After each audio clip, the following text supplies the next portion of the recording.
11મો દિવસ બપોરના ચાલતા ચાલતા આપણને એક જગ્યાએ પૂછ્યું કે ભાઈ નાસ્તા પાણી આગળ દુકાન મળશે.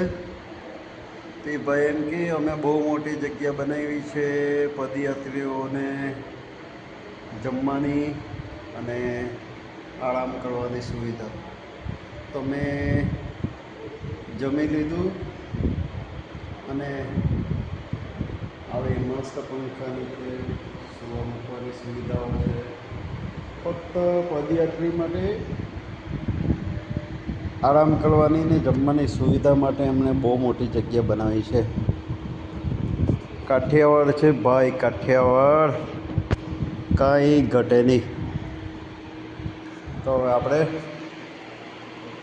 બપોરનો ટાઈમ છે તો થોડોક આરામ કરી લઈએ જમીને, પછી પાછા નીકળીએ. જય માતાજી.